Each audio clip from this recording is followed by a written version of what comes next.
아침 일라디오. 어제 튀르키예 강진 소식이 전해지면서 안타까움을 더하고 있습니다. 현지 시각으로 6일 새벽 규모 7.8의 지진으로 튀르키예 남부 지역과 인접국인 시리아에서 수천 명의 사상자가 발생한 것으로 전해지고 있습니다. 실종자 수색과 구호 활동이 진행되고 있지만 이어지는 여진에 강추위와 폭우가 몰아치면서 구조에 큰 어려움을 겪고 있다고 하는군요. 국제사회에서 적극적인 도움을 약속하고 있는 만큼 현장에 조속한 지원이 있기를 바라는 마음입니다. 그런가 하면 지난 토요일 밤에 전남 신안 해상에서 전복된 어선 청보호가 사고 발생한 지 오늘로 나흘째입니다. 어제 실종자 5명이 발견이 됐지만 안타깝게도 의식과 호흡이 없는 상태로 병원에 이송돼서 대부분 사망 판정을 받은 것으로 전해지고 있습니다. 나머지 실종자 수색과 함께 오늘도 선체 인양 작업이 진행된다고 하는데요. 이 나라 안팎에서 재난과 사고 소식이 있어서 마음이 무거운 아침입니다. 더 큰 피해로 이어지지 않기를 바라는 마음입니다. 2월 7일 화요일 오늘 아침 일라디오 시작합니다. 안녕하세요. 아나운서 강승화입니다.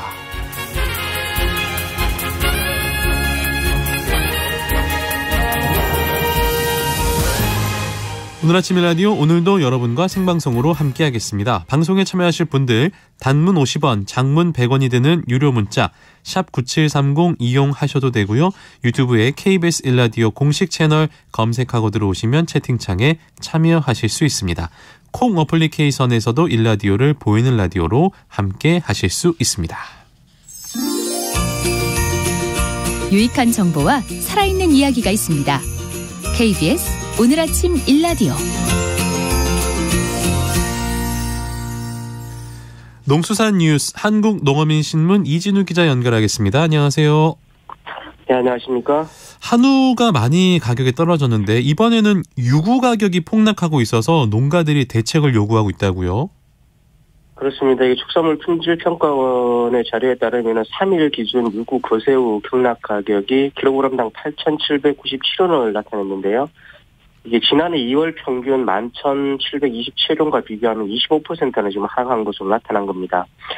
이런 상황에서 사료값을 비롯해서 전반적으로 생산비가 상승하면서 이 송아지 가격이 폭락한 상황입니다. 젖소 송아지 가격이 얼마나 하락했습니까? 거의 파동 수준이라고 봐도 될 것 같습니다. 한국낙농요구협회가 농협 젖소 산지 가격 자료를 이용해서 밝힌 데 따르면 이런데요. 지난해 12월 기준 젖소 산지 가격은 초유를 뗀 암송아지가 19,000원, 초유를 뗀 수송아지가 37,000원으로 집계가 됐습니다. 이 같은 가격은 전년 평균과 비교를 해서 보면 각각 91%, 93%가량 하락한 건데요. 말 그대로 현장에서는 그냥 줘도 안 가져간다는 말이 나오고 있는 상황입니다. 그러니까 송아지 한 마리 가격이 10,000원대라는 말씀이신가요? 그렇습니다. 이런 비교 어떨지 모르겠습니다만은 이게 삼겹살 1인분보다 낮은 가격에 송아지 한 마리가 거래된다는 거니까요. 이게 정말 이제 파동이라고 밖에 볼 수 없는 상황인 건데요. 실제 현장에서는 10,000원에도 가져갈 사람이 없다는 이야기가 나오고 있는 상황입니다. 이게 젖소에서 젖을 얻으려면은 이제 출산이 이루어져야 하고요. 그래서 낙농가에서는 이렇게 태어난 수소는 직접 키우는 것이 아니라 이걸 전문적으로 교육하는 농가에 다시 파는 경향이 없습니다. 그런데 전반적인 생산비 증가에 대해서 가격은 이렇게 생산가 이하로 지금 떨어지니까 사실 사갈 사람이 없는 상황이 된 것이라고 이렇게 보시면 될 것 같습니다. 이렇게 송아지 가격이 떨어진 이유를요. 생산자 단체에서는 어떻게 보고 있습니까?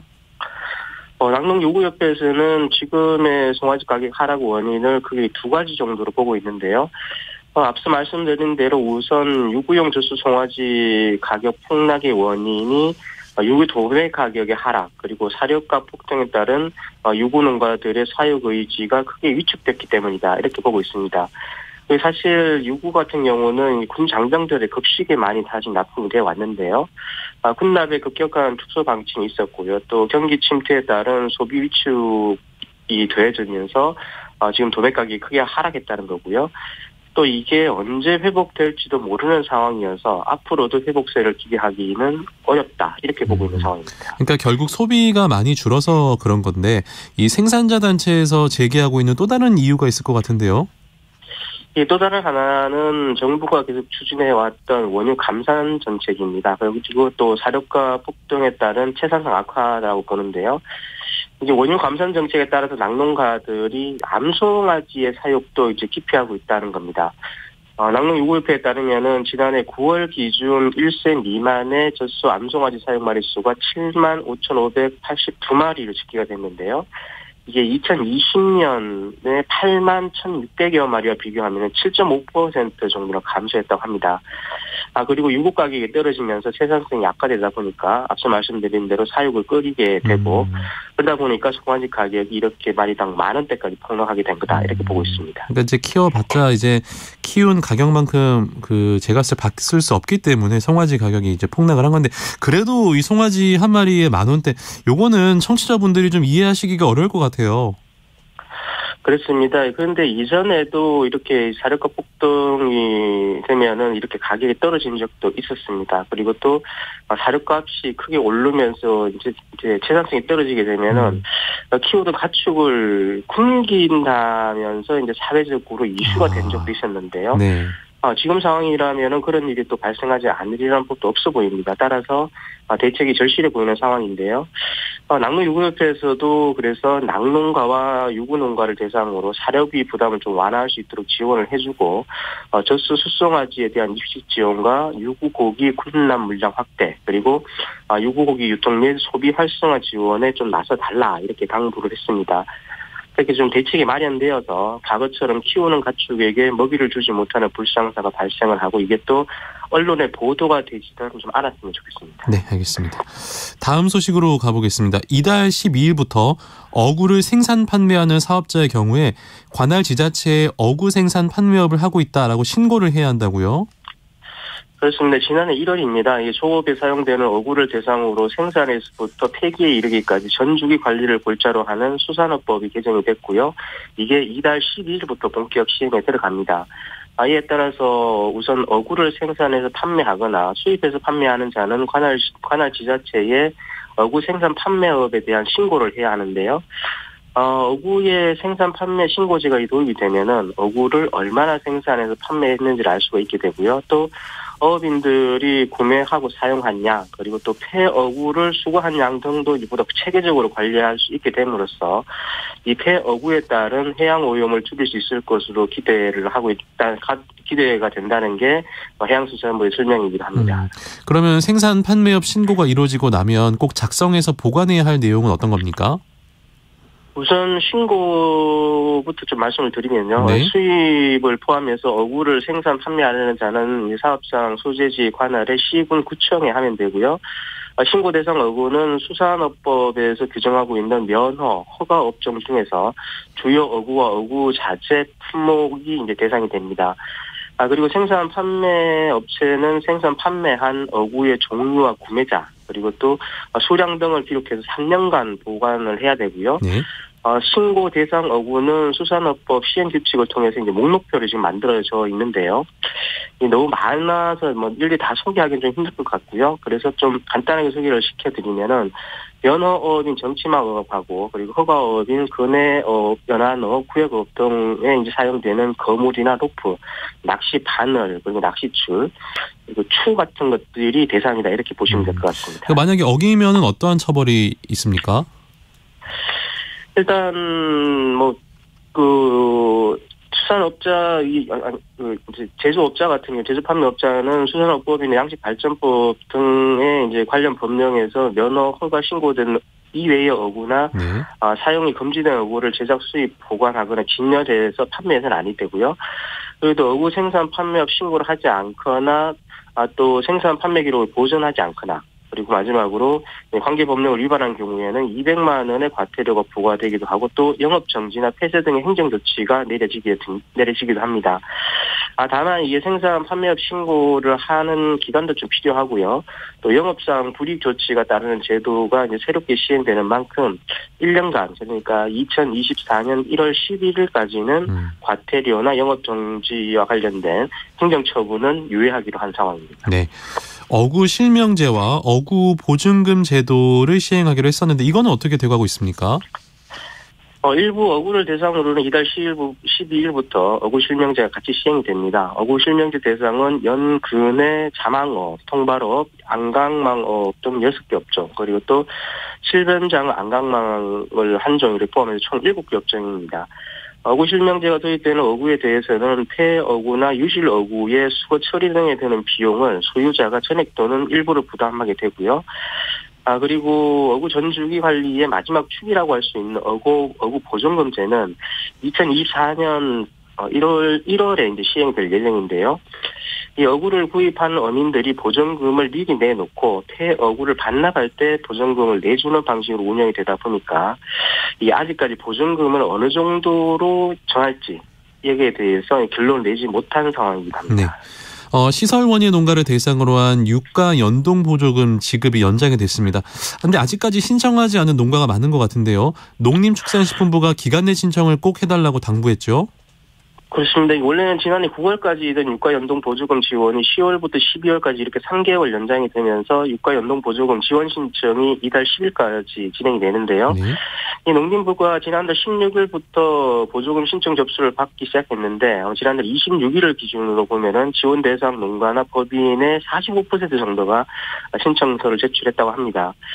앞서 말씀드린 것처럼 10일까지 신청이 만료가 되니까 정말 며칠 남지 않았는데요. 아직까지 신청을 하지 않은 농가가 있으시다면 반드시 신청해서 일부나마 좀 지원을 받으시길 바랍니다. 네, 그러면은 신청은 어떻게 하면 됩니까?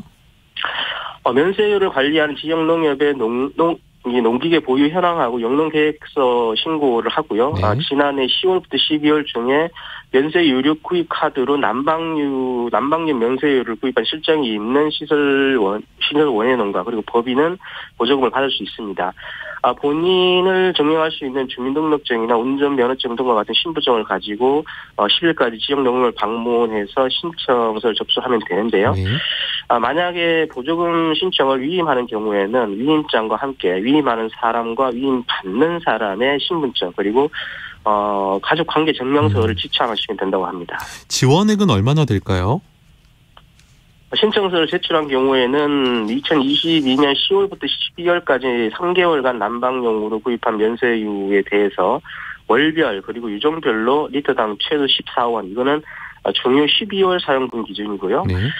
또 최대 130원, 동요 10월 사용분 기준입니다. 이 정도를 지원받을 수 있다고 지금 나와 있는데요. 앞서 말씀드린 것처럼 이건 반드시 신청을 해야 지원을 받을 수 있다는 점 잊지 마시길 바라고요.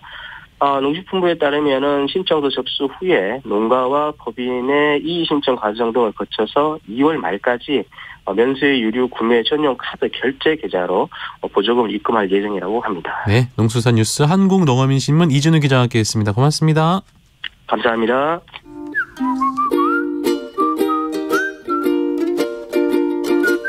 오늘 아침 1라디오 강승화 아나운서의 진행으로 듣고 계십니다.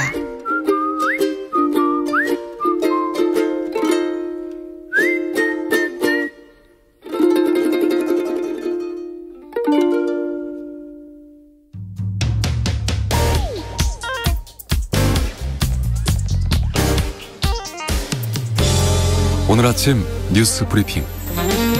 뉴스 브리핑 정상근 기자 연결하겠습니다. 안녕하세요. 네, 안녕하십니까. 너무 안타까운 뉴스가 들어왔는데 강진이 발생한 튀르키예 피해가 굉장히 큰 것 같습니다. 네, 튀르키예 남부 도시 가지안테프 인근 내륙에서 현지 시간으로 6일 새벽 4시 17분쯤 규모가 7.8이나 되는 강진이 발생을 했습니다. 지진은 날이 밝을 때까지 20여 차례 여진으로 이어졌는데요.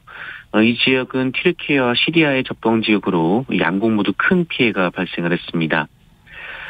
지금 집계가 계속 늘고 있는데요. 이 양국에 따르면 현재까지는 3,600여 명이 사망한 것으로 전해지고 있고요. 부상자는 16,000여 명이 넘는 것으로 전해지고 있습니다. 여기에 부상자가 워낙 많은 데다가 이 붕괴된 주택과 건물이 많아서 구조 작업이 진행되면 사망자 규모는 더 커질 수도 있고요.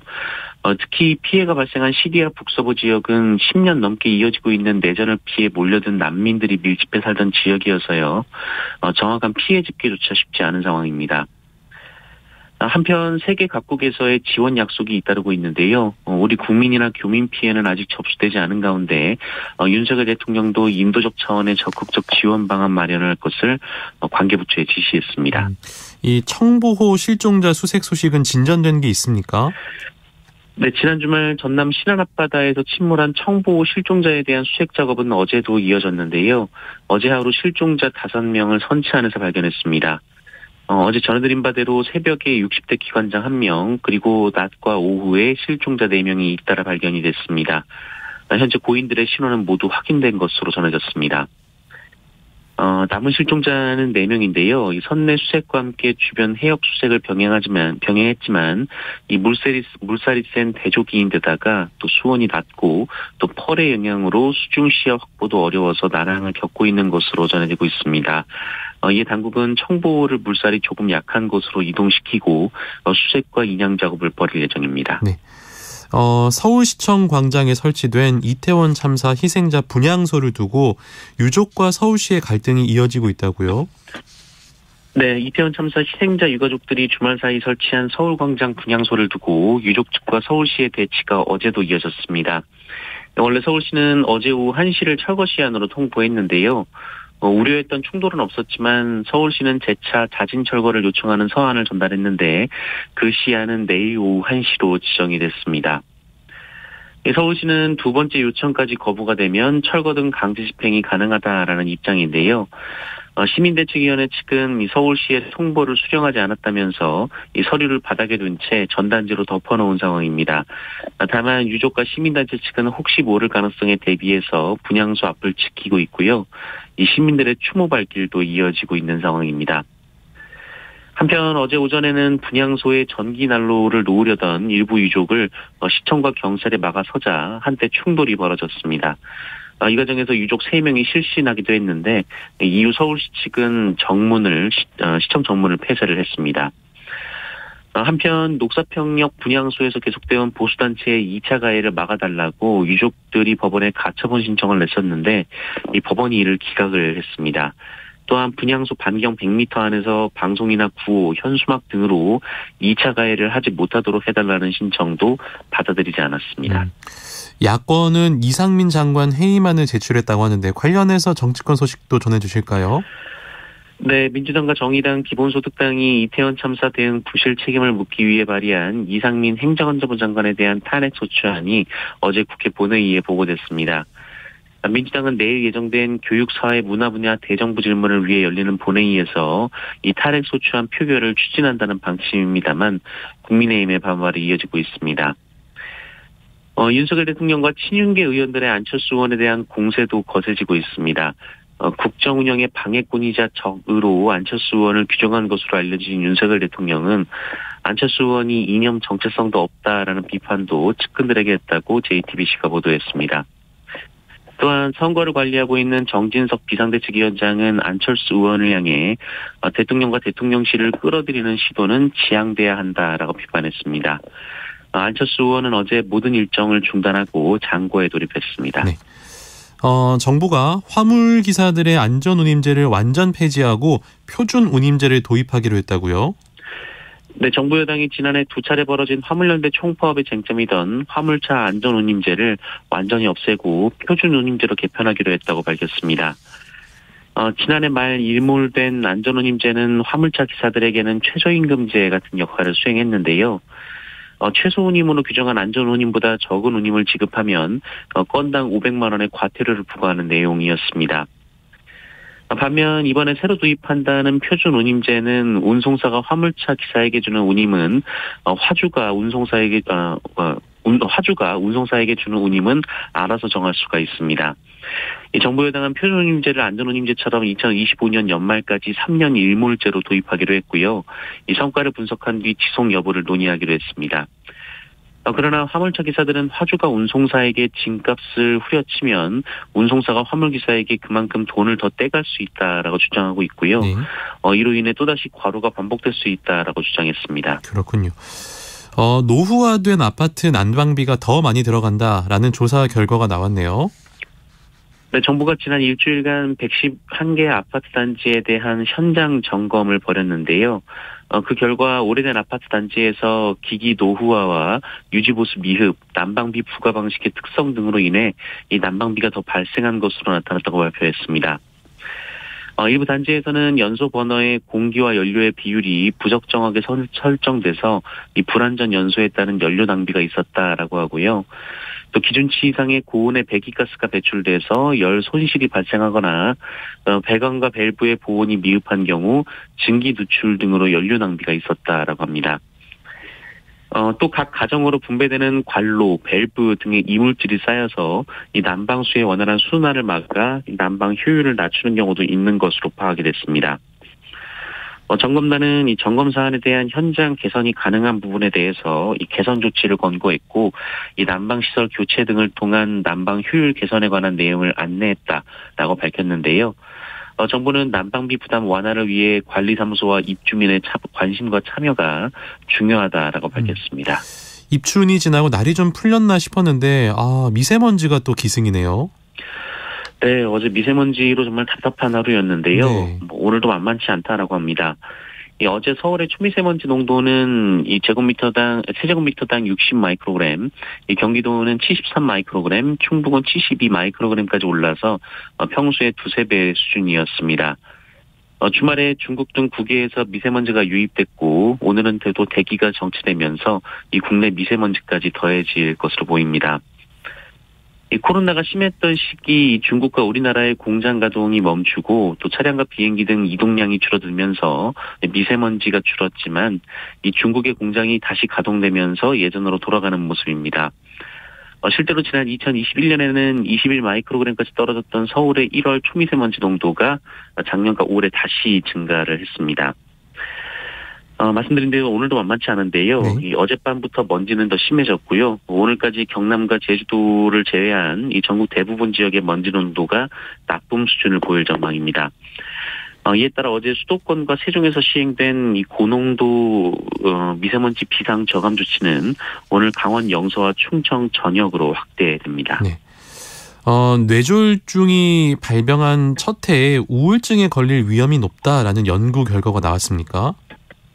네, 삼성 서울병원 연구팀이 국민건강보험 자료를 바탕으로 2010년에서 2018년 이 뇌졸중을 겪은 환자 20만 7,678명의 특성을 분석한 결과 뇌졸중 환자는 발병 첫 해의 우울증 발병 위험이 뇌졸중을 겪지 않은 대조군에 비해 5.02배나 높았다라는 결론을 도출했습니다. 또한 뇌졸중으로 중증장애가 남은 경우 우울증에 걸릴 위험은 9.29배까지 치솟았다라고 하는데요. 다만 이는 시간이 흐를수록 위험 정도가 감소하는 경향을 보였다라고 합니다. 또한 연구팀은 중증장애가 남은 뇌졸중 환자를 분석한 결과 65세 미만은 대조군보다 우울증 발병 위험이 5.39배 높았던 반면에 65세 이상인 경우에는 2.22배 증가하는 것에 그쳤다고 하는데요. 이 젊은 분들일수록 뇌졸중으로 인한 우울증 위험이 높았다라는 의미입니다. 또 남성은 우울증에 걸릴 위험이 대조군보다 3.78배 높았으나 여성은 2.92배로 그보다 낮았습니다. 연구팀은 뇌졸중이 발생하면 인지기능이 떨어지고 팔다리 운동기능 장애가 생겨서 이전의 직업 사회적 기능을 유지하기 어렵게 된다라면서 뇌졸중 환자가 더 깊은 절망에 빠지지 않도록 우울증 예방에도 관심을 가져야 한다라고 강조했습니다. 네. BTS의 그래미 수상 많은 팬들이 기대했는데 아쉽게도 또 실패했습니다. 네, 그렇습니다. 이 그룹 BTS가 이 미국 최고의 권위를 지닌 대중음악 시상식 그래미 어워즈에서 3년 연속 후보에 올랐습니다만 아쉽게 수상은 하지 못했습니다. BTS는 한국 시간으로 어제 오전 이 미국 로스앤젤레스에서 열린 제65회 시상식에서 밴드 콜드플레이와의 협업곡 마이 유니버스로 이 베스트 팝 듀오 그룹 퍼포먼스 부분 그리고 예투컴으로 베스트 뮤직비디오 부문 후보에 각각 올랐습니다. 하지만 본 시상식에 앞서 진행된 사전 행사에서 이 베스트 뮤직비디오는 테일러 스위프트에게 돌아갔고요. 또 3년 연속 후보에 올라서 기대를 모았던 베스트 팝 듀오 그룹 퍼포먼스는 히트곡 언홀리를 배출한 샘 스미스와 킴 페트라스가 수상을 했습니다. BTS는 3년 전 제62회 시상식에서 릴 나스 엑스와 함께 공연을 펼치며 그래미와 처음 인연을 맺었는데요. 이후 2년 연속 히트곡 다이너마이트와 버터로 베스트 팝 듀오 그룹 퍼포먼스 부문 후보에 올랐지만 아쉽게도 수상하지는 못했고요. 이번이 세 번째 도전이었었습니다. 한편 BTS는 맏형 진이 지난해 12월 입대해서 완전체 팀 활동을 쉬고 있는 터라 이번 시상식에는 참석하지 않았습니다. 네. 손흥민 선수 골은 없었지만 모처럼 최고의 활약을 보였다고요? 네, 잉글랜드 프로축구 토트넘 소속의 손흥민 선수가 맨체스터 시티와의 경기에 선발 출전했는데요. 점점 원래의 모습을 되찾고 있는 것 같습니다. 경기 시작 1분도 안 돼서 경기장을 가로지르며 무려 60m나 질주를 했고요. 맨시티 수비진의 멘탈을 무너뜨리기도 했고, 또 후반에도 중앙에서 과감한 단독 드리블과 화려한 개인기, 또 과감한 중거리 슛 등으로 인상적인 모습을 보였습니다. 이 손흥민 선수는 현지 매체로부터 준수한 평점과 함께 자신감과 경기력이 돌아왔다라는 평가를 받으며 부활을 알렸고요. 또 토트넘의 맨시티 격파에 앞장서게 됐습니다. 한편 손흥민 선수의 동료 해리 케인 선수는 토트넘 구단 역사상 최다 득점자로 올라섰습니다. 또한 프리미어리그 통산 세 번째이자 최단 경기 200골 고지를 밟는 대기록도 썼습니다. 한편 이탈리아 프로축구 나폴리의 선두 경쟁을 이끌고 있는 김민재 선수는 어제 경기에서도 철벽 수비를 뽐냈는데요. 나폴리의 무실점과 5연승에 힘을 보탰습니다. 네, 뉴스 브리핑 정상근 기자였습니다. 고맙습니다. 고맙습니다.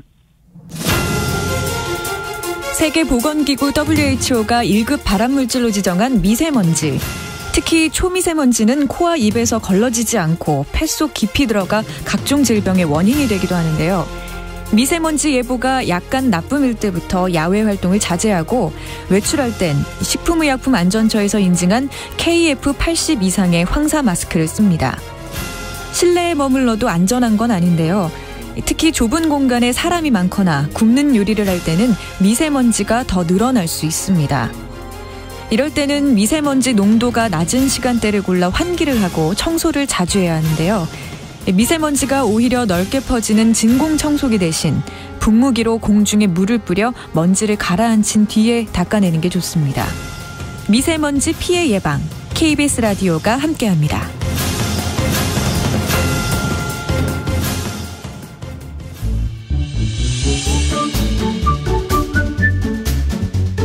아침을 여는 기분 좋은 습관.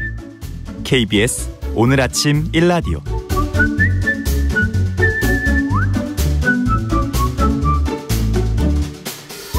도시농부들의 텃밭 가이드 수원 씨앗도서관 박영재 관장 오늘도 함께합니다. 안녕하세요. 네, 안녕하세요. 네, 오늘 텃밭과 관련해서 궁금한 점 있으시면요. 단문 50원, 장문 100원이 드는 유료 문자 샵 9730으로 문자 보내주시면 저희가 자세히 답변 드리겠습니다. 관장님 벌써 입춘이 지났네요. 네, 농사의 기준이 되는 한 해를 이렇게 시작하는 첫 절기가 바로 입춘인데요. 해가 점점 길어지는 것이 느껴집니다. 어느새 낮 기온도 영상을 좀 기록하고 있어서 이제부터 봄이라는 사실을 알려주고 있습니다. 네. 얼마 전까지만 해도 날씨가 너무 추워서 이 겨울이 언제 끝나나 했었는데 벌써 이제 봄이 오고 있습니다. 이 농사 짓는 분들은 뭐 예나 지금이나 이 절기를 굉장히 중요하게 여기시잖아요. 네, 맞습니다. 농사는 사람이 하는 일이지만 좀 날씨와 땅의 기운을 가지고 이루어지는 일이라서 이런 하늘의 기운과 땅의 기운을 잘 살필 수 있어야 합니다. 24절기는 이제 농사와 맞는 태양력으로 15일 간격으로 이렇게 농사의 중요한 전환점들이 되는 날들을 의미합니다. 네. 입춘으로부터 또 15일이 지나면 우수로 또 대동강물이 풀린다고 또 하잖아요. 그렇죠. 네. 24절기. 네. 예. 전 다 못 외웠습니다. 저도 거의 못 외웁니다. 아, 그래요? 네. 또 들으면 하는데 네. 막상 또 24개 외우자니 또 어렵더라고요. 올 한 해 이제 농사를 지으실 분들은 이 시기, 그러니까 입춘 즈음에서 어떤 준비를 좀 하셔야 될까요? 한 해 농사 계획을 세우는 일을 시작하시는데요. 네. 어떤 작물을 어디에 어느 정도 심을 것인지를 정해야 합니다. 그래서 백지를 놓고 텃밭 지도를 네, 봄농사 지도, 가을농사 지도 이렇게 나눠서 그려보는 일을 하게 됩니다. 그러니까 직접 종이에다가 텃밭 지도를 그려보라는 말씀이신가요? 네, 그렇습니다. 먼저 텃밭의 모양을 그리고 텃밭 모양이 사각형만 있는 건 아니니까 예, 모양을 그리고 텃밭 모양에 동서남북 표시를 하고요. 숫자 4 모양. 네. 그다음에 이제 일항을 그려 넣습니다. 우리나라 봄은 비가 많이 오지 않는 건조한 계절이라서 밭 일항을 좀 넓게 만들어주는 것이 좋고요. 넓은 일항은 1m 20cm 정도의 폭으로 만들고 좁은 일항은 60cm 정도의 폭으로 이렇게 만듭니다. 그러니까 계획을 세우란 말씀이신데 그러면은 각각 어떤 작물을 심어주면 좋을까요? 이렇게 이제 일항을 구성했으면 넓은 일항은 물을 잘 유지할 수 있어서 물을 좋아하는 배추, 상추, 시금치와 같은 엽채류들을 심게 되고요. 네. 좁은 일항은 물이 잘 빠져서 공기가 쉽게 스며들어서 물을 싫어하고 또 호흡을 많이 하는 토마토, 피망, 오이와 같은 과채류나 당근, 파, 우엉, 생강, 감자와 같은 근채류를 이제 심게 됩니다. 그러니까 텃밭 지도를 그렸고 일항 그다음에 이제 어떻게 해야 됩니까? 이렇게 만들어 놓은 밭에 작물을 이제 직접 배치를 해보는 겁니다.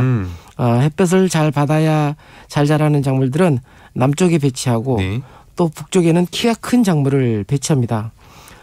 그런데 혹시 이제 주말농장이라든지 같은 경우는 북쪽이 또 남의 밭에 남쪽이 되기도 하거든요. 그런데요. 네. 예. 그래서 남한테 피해를 입히지 않으려면 키가 큰 작물을 가운데다 심고 그러면 이제 북쪽의 그늘에서도 잘 자라는 그런 이제 상추와 같은 엽채류를 배치를 하게 됩니다.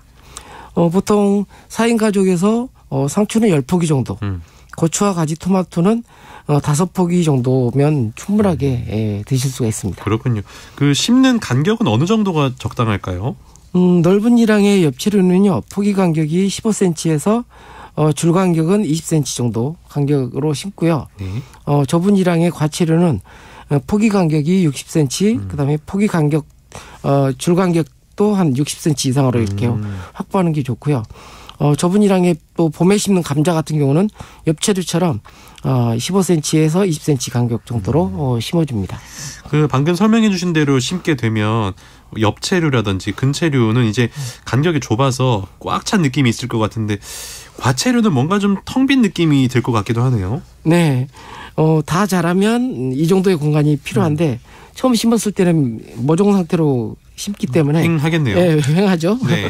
그래서 이때는 이제 심는 작물과의 궁합이 맞는 작물로 빈 공간을 채워 넣습니다. 또 공간을 활용을 하는 건데 네. 몇 가지 예를 좀 들어볼까요? 네, 먼저 고추 밑에는 열무나 얼갈이, 20일 적환무, 루꼴라와 같은 배추과에 속하는 그런 작물들을 심고요. 허브로는 파슬리라든지 딜을 배치하면 좋습니다. 그리고 또 토마토 밑에는 바질, 보리지와 같은 허브 작물 심거나요. 네. 그다음에 상추, 당근도 좋고 꽃으로는 메리골드나 금자나도 좋습니다. 또 이제 토마토 같은 경우는 또 싫어하는 그런 동반 작물이 아닌 작물들도 있는데요. 네. 고추와 함께 심어도 좋다고 했던 배추과 작물들은 토마토와 또 어울리지 않습니다. 그래요? 네. 그리고 또 허브 중에서 팻넬도 토마토와는 맞지 않거든요. 야, 식물들끼리 궁합도 있네요. 네, 맞습니다. 신기하네요. 그러면은 우리가 맛있게 먹는 가지 있잖아요. 네. 가지는 어떤 동반 작물이 있을까요? 가지를 심은 밑에는 시금치, 강낭콩이나 메리골드 종류가 어울립니다. 아무래도 동반 작물들이 먼저 이렇게 심는 작물이라서 먼저 시금치를 심어놓고 네. 나중에 가지 모종이 나오면 시금치 수확해 먹은 자리에 가지를 심는 방식으로 이렇게 하시면 됩니다. 저희가 지금 동반 작물을 소개해 드렸는데 네. 이렇게 이제 작물을 맞춰서 심으면 장점이 어떤 게 있을까요? 이렇게 이제 작물 간의 궁합이 맞는 것을 말씀하신 대로 이제 동반 작물이라고 하는데요. 네. 땅 속에 있는 양분을 가지고 서로 다투지도 않고요. 그리고 서로에게 오는 병해충을 막아주는 역할을 합니다. 대개는 이제 허브하고 꽃작물들이 그런 역할을 하는데요. 콩농사를 하시는 분들이 보통 콩밭 둘레에 코스모스를 많이 심어요. 네. 예. 그리고 또 콩밭 가운데 자라다가 또 죽은 포기가 있으면 거기다 수수를 심거든요. 네네. 이런 게 이제 병충해를 콩에 오는 병충해를 막아주는 동반작물인 셈이죠. 농사라는 게 알면 알수록 신기한 게 많네요. 이것도 좀 배워두면 좋을 것 같습니다. 자, 이렇게 이제 봄 텃밭 지도를 대략 그렸습니다. 그 다음에 이제 뭐 합니까? 네, 봄 지도가 어느 정도 완성되면 가을 지도도 미리 그려봅니다. 벌써요? 네. 1년 시뮬레이션을 한번 하는 거죠. 너무 빨리 하는 거 아니에요? 봄 작물이 하지 전후에서 보통 이제 수확이 끝나거든요. 네. 그러면 이제 가을 작물들이 그 자리를 이제 차지하게 됩니다. 고추나 가지와 같은 작물들은 계속 봄 지도에서 그려놓고 또 계속 이제 자리를 지키겠죠. 가을까지도 수확을 하니까. 근데 감자와 당근 같은 작물들은 이미 이제 수확하고 빈자리만 남게 되거든요. 그렇군요. 네. 그러면은 또 그 빈 공간에 어떤 작물을 심어야 할지 고민을 해야겠네요. 네, 맞습니다. 이때도 전에 심은 작물과 나중에 심을 작물들과 사이에 궁합을 또 살펴야 합니다. 그러니까 같이 심을 때도 궁합을 봐야 되지만 네. 그 다음 작물을 심을 때도 궁합을 봐야 되는데요. 예, 다시 거름을 놓고 밭을 일군다고 해도 미량의 영양소가 결핍될 수도 있고요. 그리고 이제 봄의 극성이던 병해충이 땅속에 이렇게 남아 있어서 또 가을에 심는 작물들을 해칠 수가 있으니까 서로 다른 계통의 작물들을 가을에 심어줘야 합니다. 저같이 사 먹는 소비자 입장에서는 네. 농산물 거 그냥 대충 땅에 씨 뿌려가지고 키 크면은 뭐 먹고 이러는 줄 알았는데 절대 아니네요. 네. 절기도 고민해야 되고 그렇죠. 계획도 세워야 되고. 네. 여기다 경관을 고려하면 또 달라지죠. 또. 네. 먹을 때마다 이제 좀 고마운 마음, 감사한 마음으로 먹도록 하겠습니다. 입춘이 지나고 이제 이 즈음에야 할 일로 텃밭지도 그리기 함께 설명 들어봤는데요. 이어서 청취자분들이 보내주신 궁금증 함께 알아보도록 하겠습니다. 이분 지난번 방송을 좀 못 들으셨나 본데 비슷한 내용 전해드린 바가 있는데요. 다시 한번 알려드리겠습니다. 5850번님. 4년 전에 묘목 판매점에서 머루 포도나무를 사다 심었는데요. 일반 포도보다 열매가 작은 순수 토종 머루 같은 크기로 열립니다. 어떻게 하면 일반 포도처럼 열매가 굵어질까요? 네. 과일마다 필요한 이파리의 숫자가 정해져 있다고 해요. 배나무는 8개, 배 하나에 잎이 8개가 있어야 되고요. 그다음에 사과는 10개, 그다음에 포도는 한 15개 이상이 잎이 확보돼야 됩니다. 그래서 너무 많이 잎이 번지게 하면 이파리로 영양을 보내느라고 포도송이가 제대로 안 열려요. 네. 그래서 보통 포도송이의 기본 주지에서 결과지 사이로 이렇게 순이 뻗어나오는데 그걸 8마디 정도에서 이렇게 순지르게 하고 네. 그다음에 이게 넝쿨손이 나오거든요. 네. 이 넝쿨손도 잘라줘야 포도송이가 알차게 됩니다. 이제 적절히 영양을 배분해야 된다 그 말씀이시군요. 네, 맞습니다. 요거 이제 다시 참고하셔서 키우시기 바랍니다. 번호를 남기지 않은 청취자분이 물어오셨는데 3월 말에 감자를 심으려고 하는데요. 밑거름 언제 뿌려야 하나요? 보통 지금 퇴비를 미리 이제 사놓으시고 작년 가을에 아마 사놓고 이렇게 보관하신 분들은 뭐 일주일 전에 뿌리셔도 되는데요. 네. 당장 이렇게 퇴비를 사다가 이렇게 뿌리시는 분들은 좀 냄새를 맡아봐야 돼요. 냄새 약간 그 미숙 퇴비에 그 메탄가스 냄새가 난다든지 네네. 이러면 적어도 3주 전에는 뿌리셔야 됩니다. 3월 말이니까 3월 한 초쯤에 미리 거름을 하시는 게 좋다는 얘기죠. 네. 냄새 좀 확인해 보시고 미리 뿌리셔야 된답니다. 5720번님, 옥수수 씨앗은 육묘 작업 언제쯤 해야 합니까? 네, 보통 씨앗으로 직파하시는 분들은 3월 말 4월 초 그러니까 감자 심을 때 똑같이 옥수수를 바로 씨앗으로 파종하시더라고요. 네. 근데 육묘는 보통 그 씨앗으로 뿌린 것보다는 더 싹이 약하게 되기 때문에 보통 3주 전에는 심어야 됩니다. 5월 초에서부터 역산을 해서 3주 전에 모종을 키우기 시작합니다. 그러니까 4월 초쯤. 예, 4월 초쯤에 육묘를 시작하시는 게 맞습니다. 네, 옥수수 씨앗은 4월 초에 육묘 작업 시작하시면 됩니다. 자, 날씨가 좀 따뜻해져서 일하시기 좀 수월해지셨겠네요. 네, 일을 많이 하고 있습니다. 예, 일 많이 하고 계세요? 네. 얼굴에 살이 좀 빠지신 것 같아요. 힘들어요. 텃밭 가이드 지금까지 수원 씨앗도서관 박영재 관장과 함께했습니다. 오늘도 고맙습니다. 네, 감사합니다. 어제 이어서 오늘도 공기가 좋지 않습니다. 오늘은 수도권뿐만 아니라요. 강원 영서와 충청 지역에도 비상 저감 조치가 시행이 된다고 합니다. 저도 좀 목이 좀 답답한 그런 느낌도 있는데요. 나가실 때 마스크 항상 착용하시는 게 중요할 것 같습니다. 오늘 아침 일라디오 오늘 순서 여기까지입니다. 아나운서 강승호였습니다. 고맙습니다.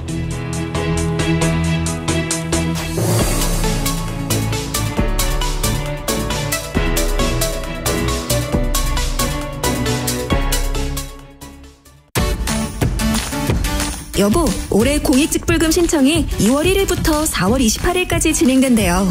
지난해와 변동사항이 없으면 인터넷이나 스마트폰으로 신청하도록 연락이 온다니 우리 편하게 신청하자고요.